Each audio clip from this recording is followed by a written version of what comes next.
Welcome back to Cinema Recaps. Today we will show you a movie named Unbroken. Watch out, spoilers ahead. Enjoy the video. The film opens with World War II Air Corps in a B-24 Liberator bomber in the Pacific Island. Louis is a bombardier and he and his crew are engaged in a bombing mission against the Japanese. Many are injured, but with their pilot, Phil and Louis' skill, they successfully land the plane even though it's been shot hundreds of times. Flashback to young Louis, living in Torrance, California. He is a misfit, smoking cigarettes and drinking at 12 years old. The police escort him home after he is caught fighting. His father is upset because it's not the first time. We meet his family briefly, a traditional Italian family now living in America. At a baseball game, he is caught under the bleachers with cigarettes and alcohol and ends up running away to avoid trouble. His older brother realizes he is a fast runner. He begins training him, which keeps him out of trouble. Years later, he becomes the fastest runner in his high school's history and ends up going to the Olympics in 1936. At the games,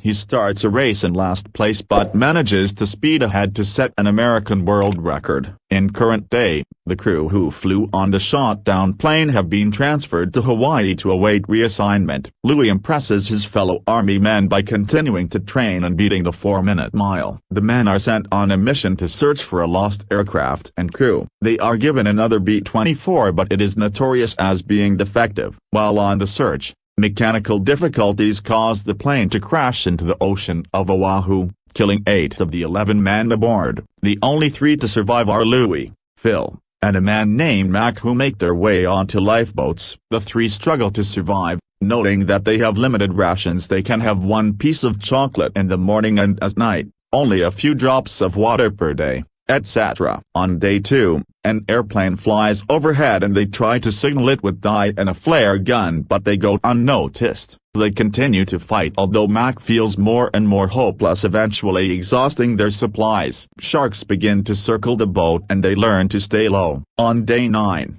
they clobber an albatross that has landed in their boat and try to eat it but quickly vomit it up. Then they use the albatross as bait to attract fish and eat it raw. To keep their minds sharp, Louis tells them how they're going to love his mom's gnocchi and goes over the recipe. On day 19, their situation has gotten bleaker. They are covered in bug bites and completely dehydrated. Phil and Louis talk about God. Phil believes when it's time to die, an angel will sit at the edge of his bed and tell him she has the answer to all his questions. 2 days later, a treacherous storm causes huge 30-foot swells. Louis makes a deal with God that if he can survive, he will serve him for the rest of his days. They all manage to hold on. They are all dehydrated the next morning. Louis wakes up to find raindrops. The 3 of them happily fill up containers with fresh water and drink the drops from the sky. 2 days later, Louis pounces on a shark that is swimming by the boat. Louis stabs it in the eye with a screwdriver and they drag it onto the boat,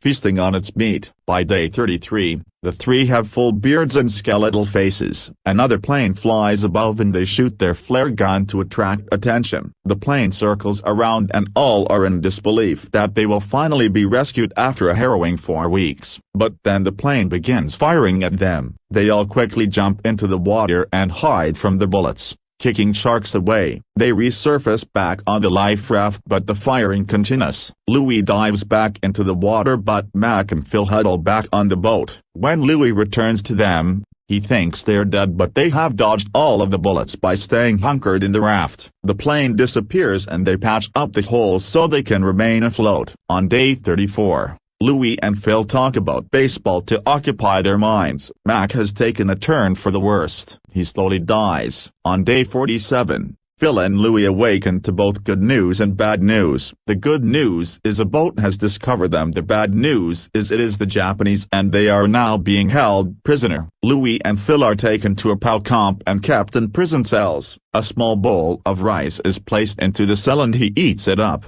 hungrily. One morning, Louis is pulled out of the cell and dragged by his neck to a Japanese officer and a translator. He is asked what his troop is doing there and Louis says he doesn't know. The officer recognizes him as an Olympic athlete. They ask if he is a bombardier. Louis asks about the Marines left behind at the island and is told they were beheaded. Louis is placed back under his cell. He carves his name in the wall under others who had also been imprisoned there. A month goes by. Louis is dragged outside, alongside Phil. They are forced to strip. Both are scared they are going to be shot. Instead they are splashed with cold water and told to shave. They are transported to a prison with 40 other Marines. The group is transferred in trucks to the streets of Tokyo and transferred to a POW camp in Tokyo Bay. They are welcomed by Corporal Matsushiro Watanabe, nicknamed the Bird. He tells them they are enemies of Japan and will be treated accordingly. Louis glances at him briefly. The Bird goes over and orders Louis to look at him and then strikes him with a kendo stick. Louis stands up and he repeats this again, breaking Louis's nose. He is told to stand up again and look at him and struck again. It isn't until he tells Louis not to look at him that he leaves him alone. Louis has no choice but to endure the abuse. The Bird tells the group they will have to be quarantined to keep disease from spreading. He leaves. Louis and others settle into the barracks.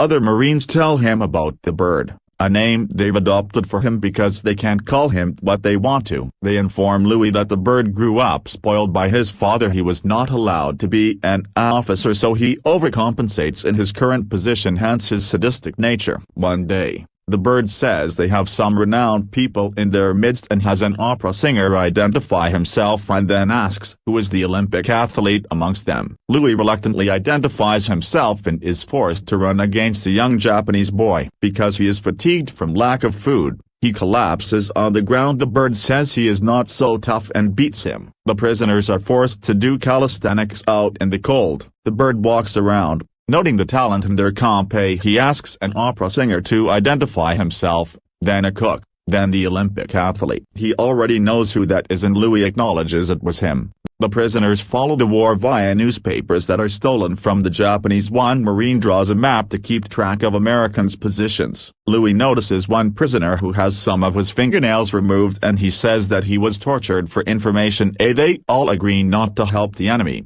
Despite what they are put through, the prisoners are subjected to hard manual labor including cleaning out the latrines. One man notices that for guys who don't eat, they sure do shit a lot. They pass the Bird and the guards and Louis smiles at them. They get to the ocean and dump their excrement. The barracks are searched through and the Bird discovers the map. One soldier is beaten while Louis stands by, helpless. Later, he says he wants to kill the Bird but is told he'll be shot if he tries. He is told that they only beat the Bird if they make it to the end of the war alive. The POWs are awoken in the middle of the night by the Bird and guards. Louis hides in the back since the Bird has taken special notice of him. But the Bird walks to him and then beats him for not being in place. He asks Louis, "Why do you make me hit you?" One morning, a man tells Louis that it is reported that the famous Olympic runner Zamperini is dead. They ask if he wants to go on the radio to tell his family that he is still alive. He agrees and is driven to the radio station. He tells his family that he is uninjured and in good health, being treated as well as can be expected. The Zamperinis listen to the broadcast at home. Louis is eating in a cafeteria and is asked to make another announcement where he speaks ill of America. In exchange, he'll get to be a Japanese citizen and stay out of the POW camp. But he refuses to betray his country. He is taken back to the barracks. Everyone is gathered outside. The Bird ties Louis' hands behind his back and tells him, "You are like me. We are both strong. I saw it in your eyes. The first day, I thought, this man will be my friend, but enemy of Japan. You do not listen. You do not do what is asked of you." He tells the others Louis must be taught respect and orders all 200+ men to punch him. One of his friends refuses. In response, the Bird begins to beat another one of his friends. Now Louis encourages the first man to hit him. One by one, Louis is punched, knocked over, and gets back up to take another blow. It goes on for hours. His cheek is split open, he is gushing blood, and cannot open his eyes at the end. Months go by. During an outdoor production of Cinderella, with the prisoners playing all the roles, The bird sits next to Louis and tells him he is being promoted and transferred to another camp. He tells Louis that this is unfortunate news because now he has to say goodbye to all his friends. He prompts Louis to congratulate him on the promotion, but Louis stays silent. The bird is transferred and life at camp gets immensely better, but then fighter planes fly overhead. But the group is concerned if the Allies win, the Japanese issued kill all orders. If they win, they're dead. Bombs explode all around them. The next morning, the group is transferred to a new camp past the ruins created by the bombs. The prisoners get to a new camp. They are all gathered into the compound and the commander is called. It is the bird. Louis passes out at the site. The bird tells them they will all be working on the coal barges and anyone who doesn't help out will be executed. The bird asks Louis why he can't look him in the eye. He strikes him. The group settles into their barracks. An Australian pal tells them no one knows they are there and that this is the end. Everyone works hard to move the heavy coal into railroad cars. They are placed onto baskets strapped to the backs of POWs. They then have to climb narrow stairs.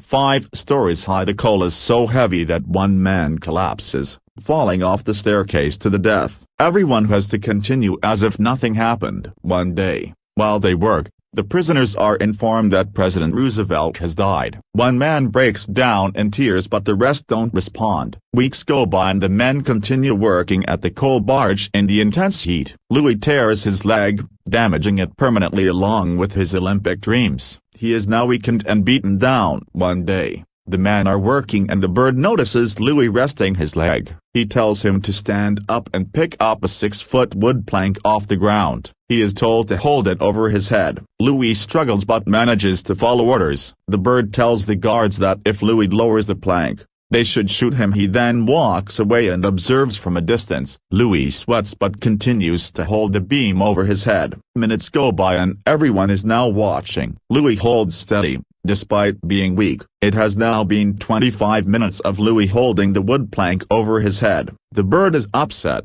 More minutes pass. The bird is now angry. He punches Louis in the stomach, then beats him with his kendo stick. Louis endures all the abuse. The sun has set. The prisoners are told to return to the barracks. One day, the prisoners are told by the guards that the war has reached the point of cessation and in the spirit of the new future for their great nations, the men are invited to bathe in the river. The group is ushered to the water by armed guards holding rifles. The men are sure they are going to be killed. They get to the river and begins to wade in the water as the men surround them with guns pointed. But then everything is interrupted as an American bomber plane flies overhead and in Morse code tells them that the war is over. All the POWs cheer. Packages are dropped from the sky with food and supplies. Back at the camp, Louis enters the bird's office. He sees a photo of the bird as a young boy with his military leader father. The kendo stick is against the wall but the bird has disappeared. Louis is flown home to his family in California and embraced by them. This is juxtaposed with a real-life photo of the scene. And credits tells us Louis has a wife and family and remained friendly with Phil long after the war. The bird remained hidden for several years, a war criminal, but the U.S. eventually granted amnesty in its efforts to reconcile with Japan. Louis made good on his promise to serve God, which he says turned his life around and convinced him to forgive. He returned to Japan and met with all the men who wronged him.